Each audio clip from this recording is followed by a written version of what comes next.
신앙생활이라는 것은, 우리 인생이라는 것은 집을 건축하는 것과 같습니다. 근데 많은 분들이 처음에 시작할 때, 예수 믿을 때 어마어마하게 화려한 집을 짓겠다, 나는 럭셔리한 아름다운 집을 짓겠다, 이런 마음을 가지고 시작을 합니다. 근데 많은 분들이 어떻게 됩니까? 신앙생활 했는데 결과가 어떻게 됩니까? 흠으로 끝나는 걸 많이 보게 됩니다. 왜 그렇습니까? 종교생활에서 그렇습니다. 우리의 신앙의 기초가 누굽니까? 사람이 아닙니다. 교단도 아닙니다. 우리가 직접 인격적으로 만난 예수 그리스도입니다. 여러분, 기초가 너무 중요하잖아요. 그리스도의 인격적인 만남이 가장 중요합니다. 마태복음 16장 18절, 또 내가 내게 이르노니 너는 베드로라, 내가 이 반석 위에 내 교회를 세우리니 음부의 권세가 이기지 못하리라. 주님이 지금 하시는 게 뭡니까? 저와 여러분을 통하여 교회를 세우는 겁니다. 근데 현실교회는 무너지잖아요. 여러분, 기독교 2000년을 한번 보십시오. 현실교회는 다 무너졌습니다. 제가 예루살렘에 갔는데 교회들이 그냥 무너졌죠. 안디옥이라든지 에베소라든지 사도 바울이 세웠던 그런 수많은 교회들 가서 직접 눈으로 봤는데 폐허밖에 없습니다. 기념비밖에 없습니다. 어떤 교회든지 어떤 교단이든지 괜찮은 목사가 교회를 이렇게 인도를 받아서 하면 성령의 강력한 역사가 일어나기 때문에 그 생명의 물을 마시려고 사람들이 옵니다. 전도도 되어집니다. 그러면 건물이 남고 사람이 남고 재정은 넘칩니다. 반드시 누가 떠납니까? 성령님이 떠납니다. 이 기독교 2000년이 증명하는 거예요. 안 그런 교회가 없습니다. 지금 기독교가 어디로 넘어가고 있습니까? 브라질이라든지 아르헨티나라든지 지금 중국 지하라든지 아프리카라든지 얼마나 기독교가 막 교회가 덜불 번지듯이 쫙 퍼져나가는지 모릅니다. 대한민국도 교회들이 일어나고 있습니다. 미국도 보면 지금 옛날에는 교단 중심이었는데 미국에는 교회 대세가 뭐냐? 독립교단으로 이렇게 갈아타는 겁니다. 그러면서 성령님의 역사를 체험하는 교회들이 많이 일어나고 있습니다. 여러분, 교회 기초는 누굽니까? 저 같은 사람이 아니에요. 만일 교회 기초가 베드로라면 얼마나 교회가 허약하겠습니까? 여러분, 베드로는 결정적인 순간에 몇 번 넘어졌습니다. 바울로부터 공개적인 망신을 당하게 됐습니다. 불안정했겠죠. 그런데 주님의 교회는 어떻습니까? 안정적입니다. 저와 여러분의 믿음의 집, 이게 가장 중요한 게 기초인데, 그 기초라는 것은 뭡니까? 내가 인생의 가장 중요한 순간에 예수 그리스도를 직접적으로 만나는 겁니다. 인격적으로 만나는 겁니다. 그 만남이 있으면 어떻게 되느냐? 영적으로 깨어나게 됩니다. 종교생활이 아니에요. 그때부터는 전도에 불이 붙습니다. 기도하게 됩니다. 하나님 말씀에 대한 이런 탐구욕이 막 불릴 듯이 일어나게 됩니다. 신앙이 살아 움직이는 거죠. 제가 제 아내하고 결혼하고 나서 저를 좀 점검한 게 있습니다. 제가 처음에 신앙생활 할 때는 굉장히 자유롭게 그리스도를 인격적으로 만나서 이렇게 하다가 교육자 생활하면서 저도 모르게 이게 조직 중심으로 인도를 받은 게 세월이 많이 갔잖아요.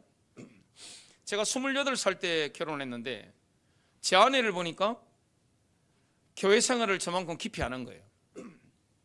저는 예수 믿자마자 교회 핵심으로 쫙 들어가서 이렇게 움직였죠. 그러니까 모든 게 예배당 중심이었습니다. 그런데 제 아내는 보니까 그게 아닌 거예요. 해외를 막 다니다 보니까 자유롭게 신앙생활한 거예요. 그런데 누구의 신앙이 이상하다고 느끼겠습니까? 제 신앙이 이상한 거예요. 저는 성경을 늘 읽는 사람이고 새벽기도 늘 가는 사람이고 새벽기도를 빠진 적이 없습니다. 20살 때부터 새벽기도 한 사람이고 성경을 제가 얼마나 봤습니까? 어떨 때는 한 달에 한 권 이상 읽었습니다. 한 권이라는 건 66권을 말씀드리는 겁니다. 성경이 너무 많이 봐가지고 제가 봤던 성경은 다 이렇게 부풀어 올랐습니다. 눈물과 콧물이 많이 흘러가지고. 근데 신앙생활이 경직되어 있다는 것을 제가 느낀 겁니다. 처음에 제가 예수를 믿었을 때는 영적으로 인도를 받았죠. 가보면 응답이 있는 거예요. 만나보면 응답이 있는 거예요. 근데 어느 순간부터 그게 턱턱 걸리는 겁니다. 혼적으로 신앙생활한 거죠. 근데 많은 분들은 그 초입도 못 들어간 겁니다. 예수 그리스도의 인격적인 관계 이것도 없이 그냥 교회를 다니는 겁니다. 거리 다니다 보면요 신학교도 갑니다. 제가 예수를 안 믿는데 수업 잘 듣잖아요. 학교가 수업 잘 듣는 체질이 되어 있으니까 교회 가서 다른 학생들 떠들고 있는데 이렇게 듣고 있으니까 바로 세례 받고 그 큰 교회 중고등부 학생이 많은데 회장 출마했습니다. 조직적인特색 아니었으면 제가 당선됐을 거예요. 그거는 사람이 성실한 거죠. 그리고 어디 가든지 사람한테 이렇게 싹싹하게 잘하니까 마음을 얻는 거죠. 미안하지만 그건 믿음이 아닙니다. 중요한 건 뭡니까? 내가 예수 그리스도를 인격적으로 만났느냐, 직접적으로 만났느냐, 그 속에서 내가 성령의 인도를 받고 있느냐, 이것이 가장 중요한 거죠. 그게 안 되면 어떻게 됩니까? 어느 날 내가 교회를 수십 년 다녔는데, 아니면 교회를 3년 이상 다녔는데, 집사 직분도 받았는데 아무도 없는 거예요. 허망한 겁니다. 그런 분들이 얼마나 많습니까? 그리스도를 직접 만나서 신앙 고백하고 공개적으로 고백하고 내가 인도받으면 어떻게 됩니까? 자유롭죠. 주의 영이 이끌어갑니다. 그런 믿음이 너무나 중요한 거죠. 이런 기초 위에 우리의 뭘 세워나가야 됩니까? 신앙의 집을 세워나가야 되는데 믿음의 집을 어떻게 세워나갑니까? 여기서 지혜로운 자와 어리석은 자가 갈립니다. 여러분, 지혜롭게 살기 어려워요? 머리로는 알죠. 쉽지 않습니다. 누가 저보고 뭐 투자가 어떻고 뭐 물어보시는데 그건 물어보지 마시기 바랍니다. 그런 거는 제가 뭐 주식 전문가도 아니고 뭐 부동산 전문가도 아니고 그건 물어보지 마세요. 그런 거는 투자라는 게 얼마나 어려운 겁니까? 경제학 박사들이 재산을 얼마나 가지고 있는지 한번 보세요. 부동산 박사라는 분들, 주식 박사라는 분들이 얼마나 많은 재산을 가지고 있는지 한번 보세요. 별거 없습니다. 신앙생활 하는데 어떻게 하면 아름답게 집을 짓습니까? 믿음의 집을 어떻게 하면 견고하게 짓습니까? 지혜롭기 어렵습니다. 그렇다면 지혜로운 자와 어리석은 자의 결정적인 차이점은 뭘까요? 그것은 바로 하나님의 말씀에 대한 순종의 여부입니다. 예수님께서 지혜로운 사람과 어리석은 사람의 비유를 드셨죠. 진정한 차이점이 뭔지 말씀했습니다.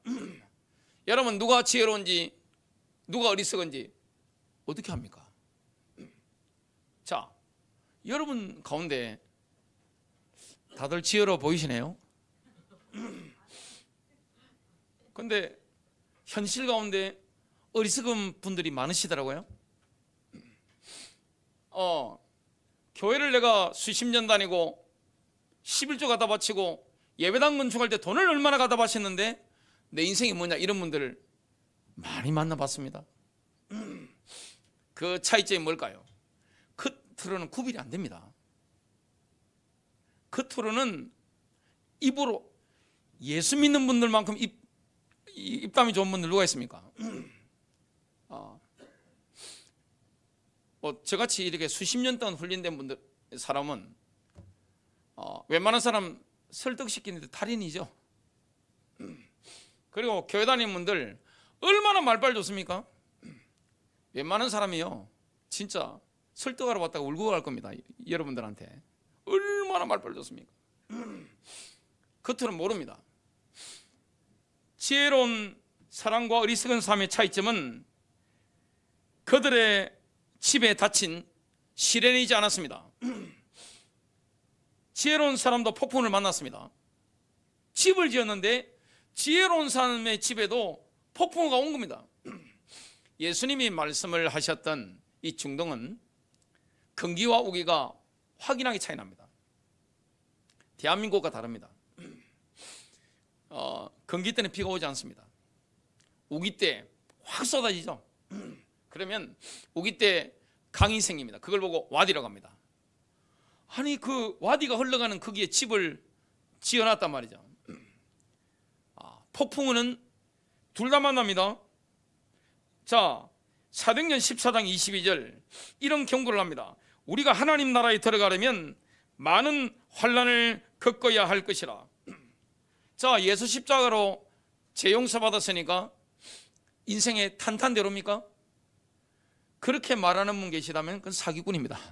그런 거 없습니다. 여러분, 내가 예수 믿는다고 해서 여러분에게 고통이 없습니까? 인생은 몰라서 그렇죠. 우리 인생은 기뻐할 때도 있지만 눈물을 삼게 될 때가 얼마나 많습니까? 힘이 날 때도 있지만 온 마음과 손발에 힘이 다 빠지는 일들이 얼마나 많습니까? 예수 믿는다고 해서 고난이 없습니까? 환난이 없습니까? 진짜 믿으면 고난이 오잖아요. 더 많이 오잖아요. 진짜 믿음으로 살려면 더 많은 어려움이 올 수 있잖아요. 자, 똑같이 환난이 옵니다. 환난을 피해서 천국 가는 길을 세워놨다. 그런 인정 피고 있다. 그거 완전히 사기꾼입니다. 그런 거 없습니다. 자, 반석의 집을 짓는다는 것은 뭘 의미합니까? 예수 그리스도의 말씀을, 하나님 말씀을 듣고 행하는 것을 의미합니다. 그래서 하나님의 말씀이 가르치는 말을 부지런히 공부해야 됩니다. 그리고 우리의 삶에 적용해야 됩니다. 그러면서 믿음을 쌓아나갈 수가 있는 겁니다. 여러분, 하나님 말씀에 순종하는 사람은 놀라운 변화를 경험하게 됩니다. 인격도 변화되고 인간관계도 변화되고 모든 게 변화되는 거죠. 어리석은 사람 특징이 뭡니까? 듣기만 하는 겁니다. 한국교회에서 설문조사를 했습니다. 우리나라 기독교 신문이 많잖아요. 국민일보라든지 보면 미국도 대부분 그랬는데 한국이 심합니다. 뭐라고 했는가 하면 목사님 설교는 설교일 뿐인 거예요. 그리고 성경 말씀은 성경 말씀일 뿐인 겁니다. 그냥 듣는 걸로 만족하죠. 하나님 말씀 읽는 걸로 만족하고 목사님 이 증거 선포하는 하나님 말씀 설교를 듣는 것으로 만족합니다. 삶은 어떻게 되느냐? 내 마음대로 살아가는 겁니다. 요한복음대로, 마태복음대로, 누가복음대로, 마가복음대로 사는 것이 아니라 내가 복음대로 사는 겁니다. 하나님 말씀은 하나님 말씀이고 좋은 말씀이니까 듣고 좀 눈물 좀 흘려드리고 이렇게 감동받고 아이고 목사님 은혜 받았습니다. 근데 은혜 받았다고 하신 그분들이 영 딴짓을 하고 계시더라고요.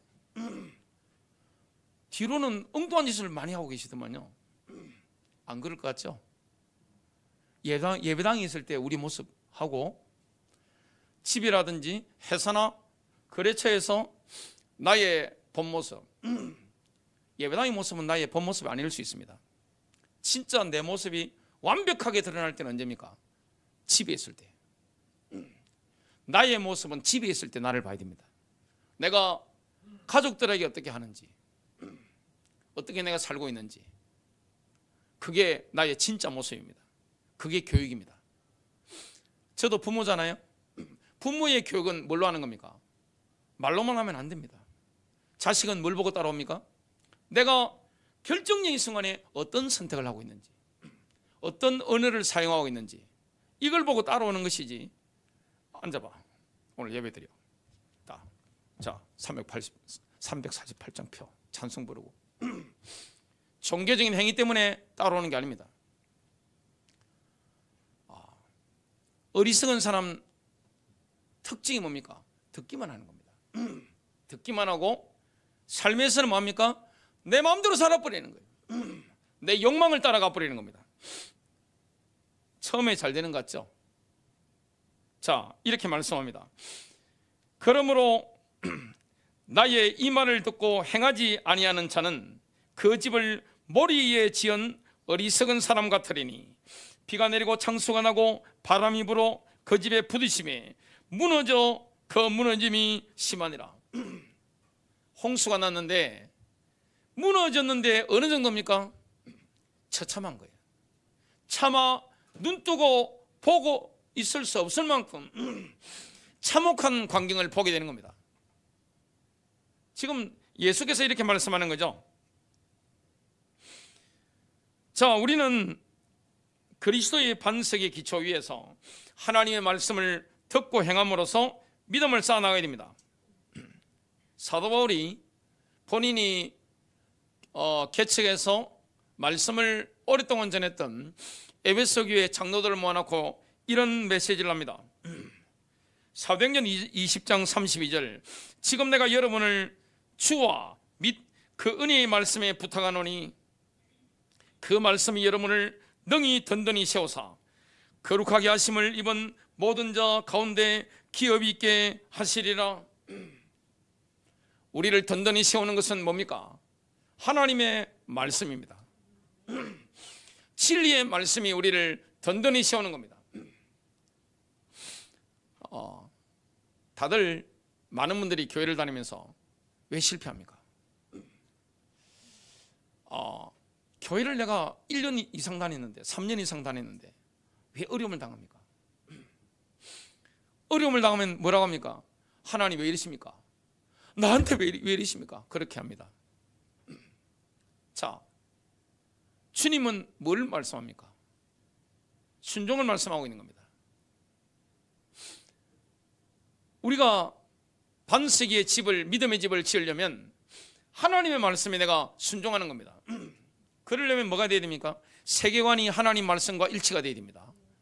그리고 내 몸이라든지 삶의 행동이 하나님의 말씀 따라 움직여져야 되는 거죠. 내 가슴이 같이 움직여야 되는 거죠. 이것은 우리를 그리스도와 성경의 관계, 그리고 각 그리스도인과 성경의 관계로 이끌어갑니다. 성경의 여러 구절을 보면 말씀, 하나님의 말씀이라는 칭호는 예수 그리스도에게 주어집니다. 요한복음 1장 1절 태초에 말씀에 계시느라, 이분이 예수 그리스도죠.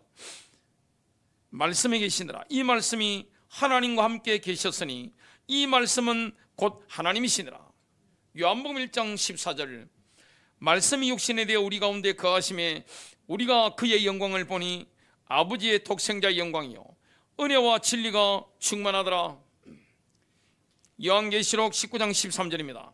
그분은 피로 적셔진 옷을 입고 계셨는데 그분의 이름은 하나님의 말씀으로 불렸습니다. 여러분, 성경과 그리스도는 똑같이 하나님을 완벽하게 계시하고 있습니다. 성경과 그리스도는 서로 완벽하게 일치합니다. 이 하나님 말씀인 성경과 예수 그리스도는 완벽하게 일치하는 겁니다. 그래서 지혜로운 사람 특징이 뭡니까? 하나님 말씀에 순종하는 겁니다.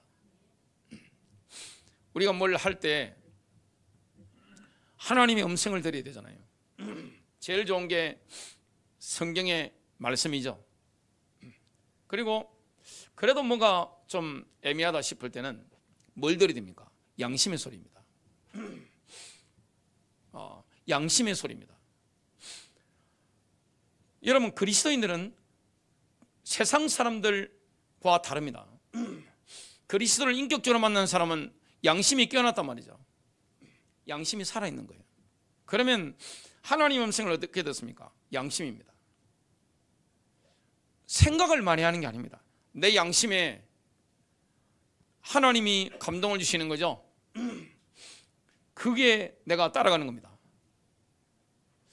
기록된 하나님 말씀과 함께 내 양심의 소리를 듣는 겁니다. 이게 가장 정확한 겁니다. 하나님은 살아계십니다. 지금은 얼마나 세상이 많이 발전했습니까? 몇 년만 더 있으면 아프리카 오지라든지 저 히말라야 산맥도 그냥 와이파이가 터지겠죠. 기술 발전이 우리 인류가 얼마나 지금 고차원적으로 가고 있습니까? 어디 가든지 뭐 할 수 있습니까? 제가 높은 산에 올라갔는데 핸드폰 잘 되더라고요. 야, 얼마나 좋습니까, 시대가. 근데 이걸 확신하면서 하늘 보좌에서 우주의 왕께서 우리에게 메시지를 주셔서 인도하신다, 이걸 못 믿는다는 게 21세기 말이 됩니까? 주님은 우리에게 딱 필요한 말씀으로 인도합니다. 완벽하게 인도하시는 거예요. 애매할 때는 어떻게 해야 됩니까? 몸부림쳐야 됩니다. 얼마나 몸부림치십니까? 오늘 2부 예배 설교자가 우리 변사모님인데 보니까 엄청 몸부림치시더만. 몸부림을 이렇게. 우리가 뭔가 결정해야 될 때 하나님의 뜻을 알아야 되잖아요. 뭐 하면 됩니까? 양심의 소리 들어야 됩니다.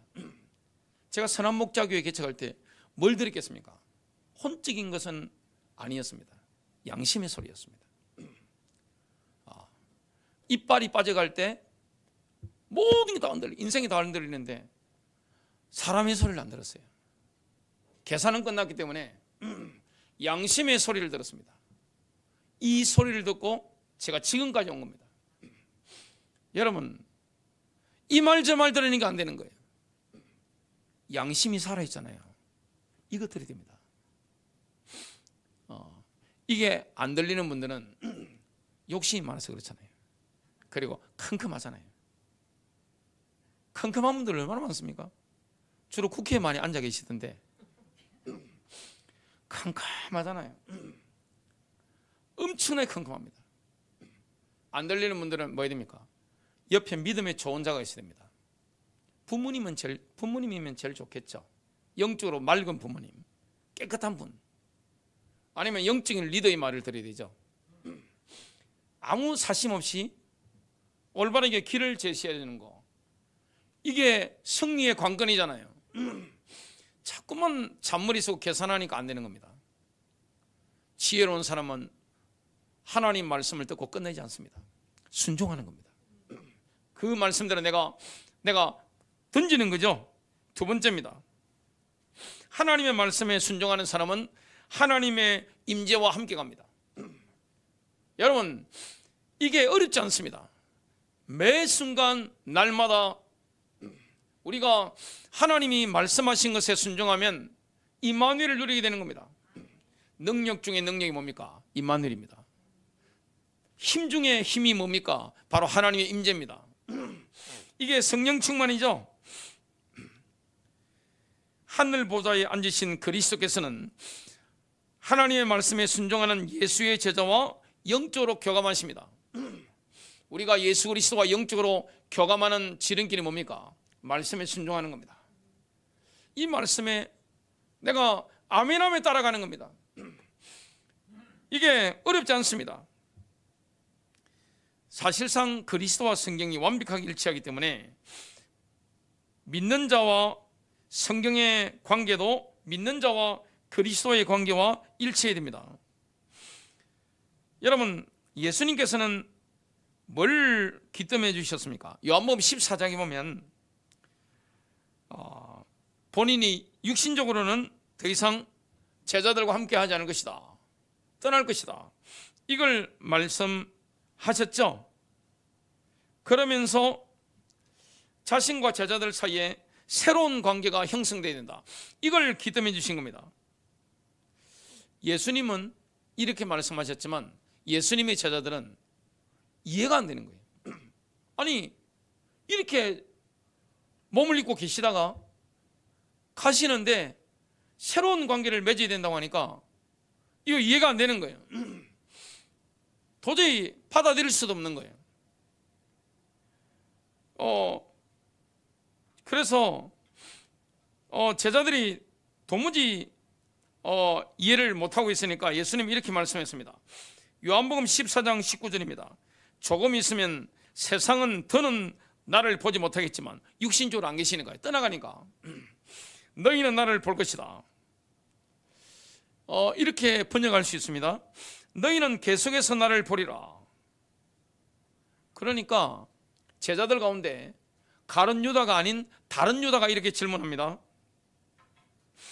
요한복음 14장 22절입니다. 주님, 무슨 일이 있었기에 저희에게는 주님 자신을 나타내시고 세상에는 나타내지 않으시려는 것입니까? 주님 어찌하여 우리는 주님을 볼 수 있는데 세상 사람은 주님을 볼 수 없나요? 세상이 모르는 방식으로 우리와 연락하려 하십니까? 떠나간다고 하시니까 이 말씀을 한 거예요. 물어본 거예요. 예수님이 이렇게 답변합니다. 요한복음 14장 23절입니다. 사람이 나를 사랑하면 내 말을 지키리니 내 아버지께서 그를 사랑하실 것이요.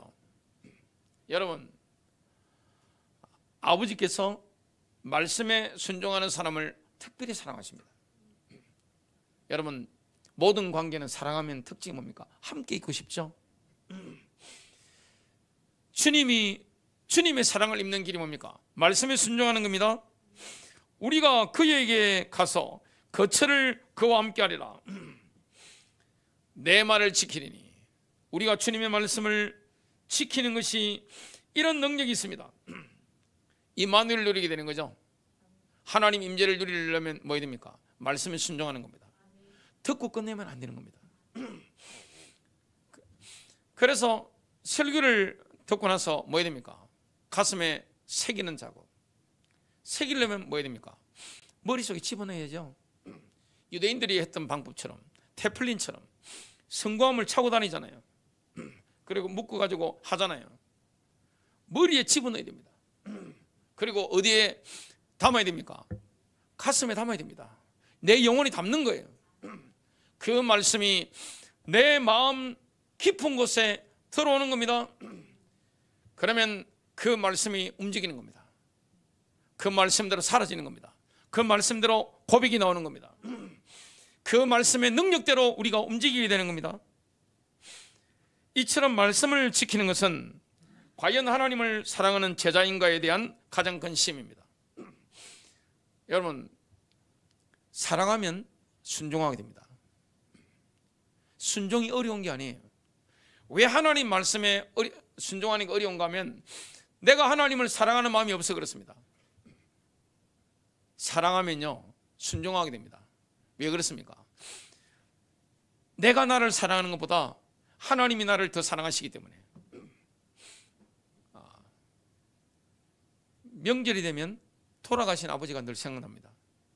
평소에도 저는 돌아가신 아버지를 하루도 잊은 적이 없습니다. 늘 하루에도 몇 번 늘 묵상하고 생각하는데 또 명절이 되면 살아계신 어머니가 매일 통화합니다만 많이 생각이 납니다. 저를 위해서 특히 어머니한테 대한 부채의식이 많습니다. 왜 그런가 하면 아버지한테 두들겨 맞아가면서도 순교의 정신으로 자식을 위해서 살아주신 것만에 대해서 정말 늘 그 광경을 제가 눈으로 목격했기 때문에 가슴에 어머니에 대해서는 부채의식이 많아요. 그러다 보니까 한 번씩 이렇게 어머니 생각하면 눈물이 나고 있습니다. 그러면 아빠 왜 그래? 왜 그래?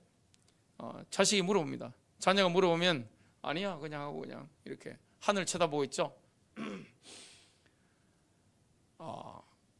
육신의 부모님의 사랑은 한계가 있습니다.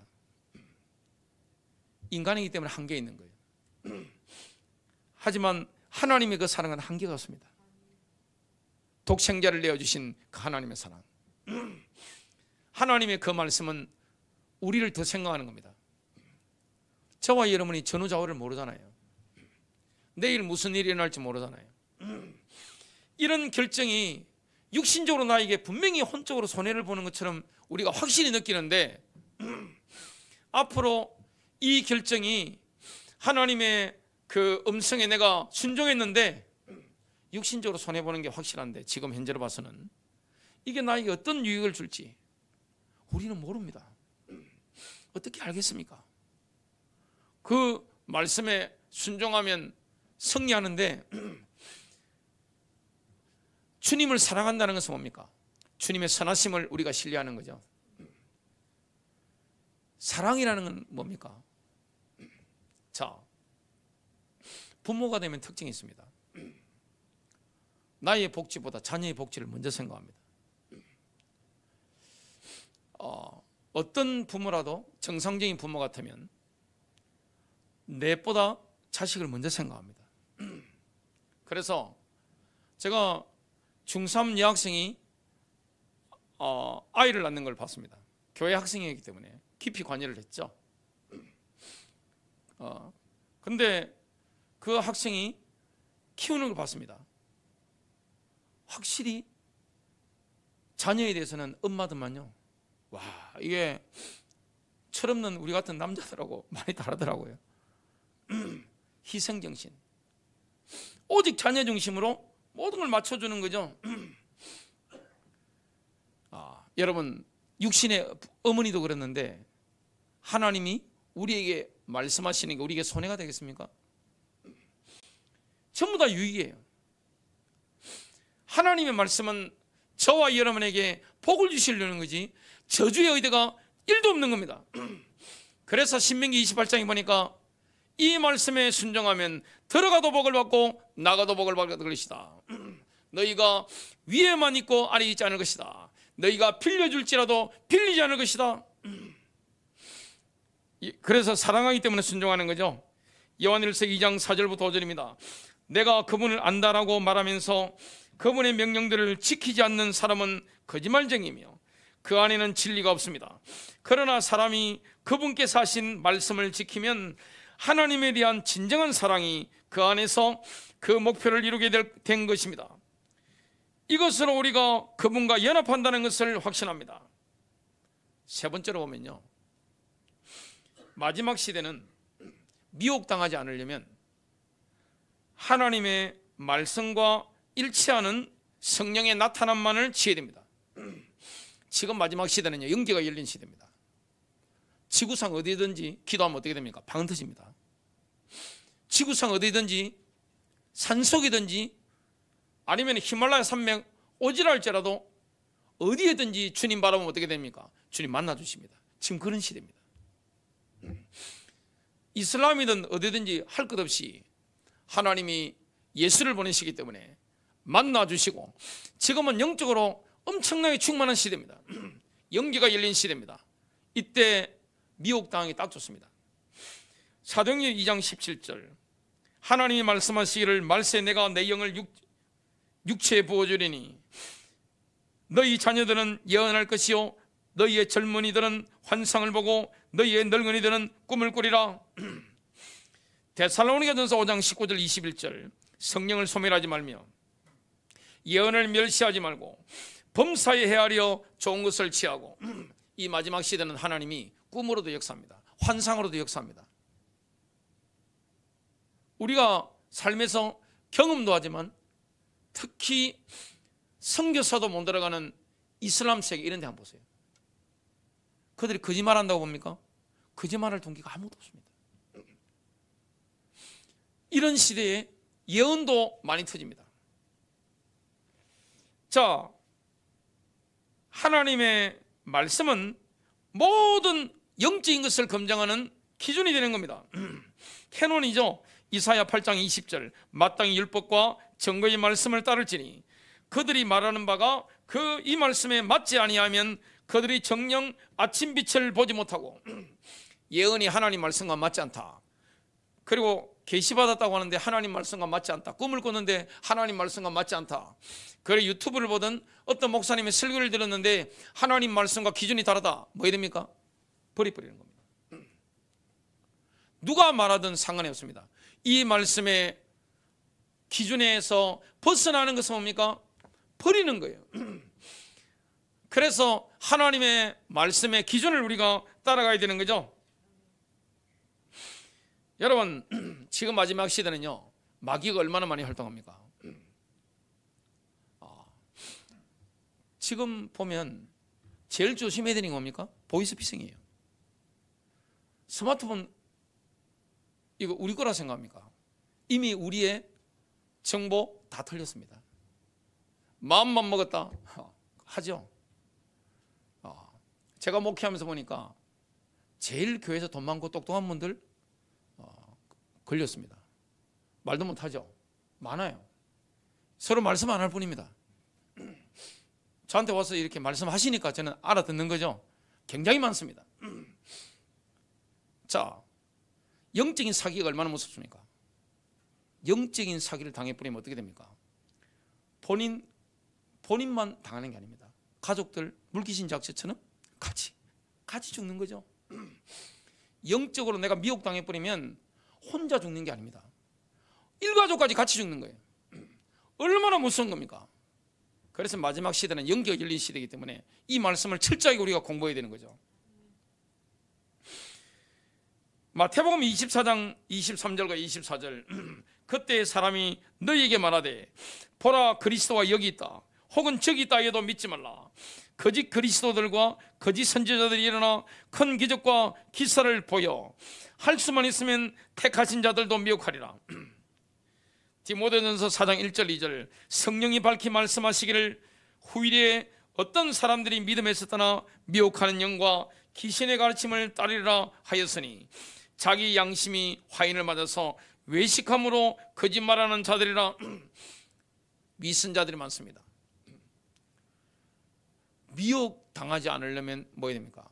철저하게 이 말씀 중심으로 가야 됩니다. 왜냐하면 내가 그리스도라 하는데 믿잖아요. 이단 교주들 한번 보세요. 요즘 TV에도 좀 나오시던데 믿잖아요. 우리나라 하나님 많습니다. 전 세계에서 하나님 가장 많은 나라, 예수님 가장 많은 나라, 그 중에 하나가 대한민국입니다. 그거 가보세요. 서울대 나온 분들도 앉아 계시고, 그죠? 사회 지도층들 앉아 계시고, 여러분 학교 공부를 못 해가지고 거기 앉아 있습니까? 머리 나쁜 사람들은요 이단도 별로 안 좋아합니다. 왠지 아세요? 이거 세뇌를 시켜야 되는데 세뇌가 안 돼요. 침이 환자처럼 계속 자꾸 잊어먹으니까 세뇌가 안 돼요. 그런데 머리 좋은 분들은요 몇 번 말하면 바로 알아먹거든요. 그래서 이화여대라든지 스카이라든지 이런 분들은요 몇 번 딱 말해버리면 바로 알아먹어버리는 게 어떻게 되냐? 바로 세뇌당할 거예요. 재산이고 몸이고 다 갖다 바치잖아요. 결론 맺습니다. 지혜로운 사람이 되어야 됩니다. 겉으로 모릅니다. 그래서 우리는 하나님의 말씀을 듣기만 하면 안 됩니다. 순종하는 겁니다. 어려운 게 아닙니다. 사랑하기 때문에 순종하는 거예요. 사랑하기 때문에 존경하는 겁니다.